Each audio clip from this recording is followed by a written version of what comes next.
but we can bring this back to our communities as we knew it. Things will never be the same, and yet I fear on. And that's a bittersweet truth, isn't it? I don't think we'll ever get back to life as we once knew it. That's not to say that we'll always have masks and we'll always have tape.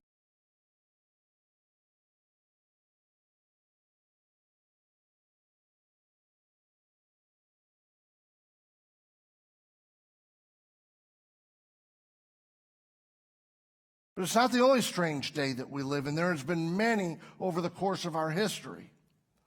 Today we're going to look at a text in Exodus chapter 20.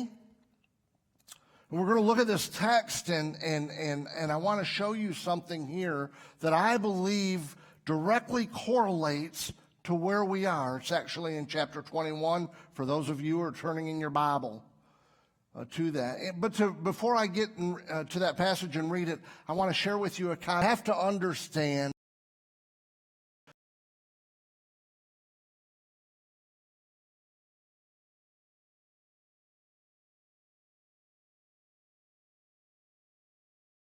safely so that we'll appreciate this passage and how this affects us today.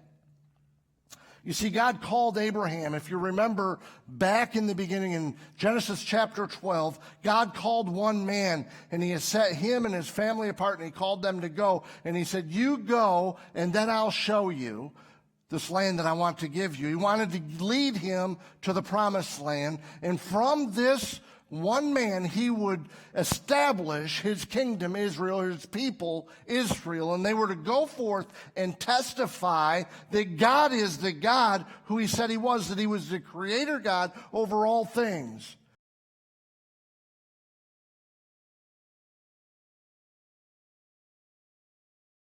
Your descendants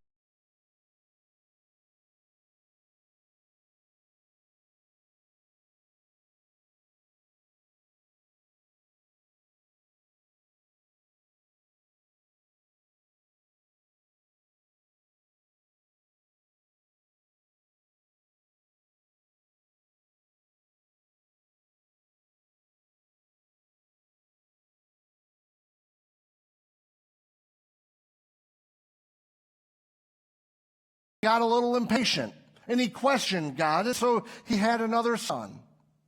Sure enough, Sarah becomes pregnant, but Abraham didn't stop there. Look, Abraham had 8 sons altogether, but Isaac was the promised one. He was the one that God had promised Abraham, and from Abraham would come Israel, God's chosen people, the people that God had set apart. Now that's important. You know, the patriarchs, Abraham, Isaac, and Jacob are established. Israel is established. And from them comes Jacob's sons. And the one that I want to just mention today, we've recently done a series on, is Joseph, because Joseph begins to set the stage for what happens. Joseph went to Egypt. You know, his brothers had sold him and mistreated him, and he ends up in Egypt, and God took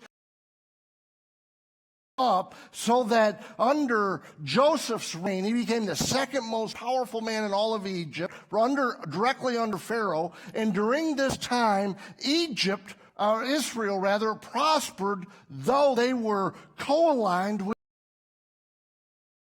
But something happened.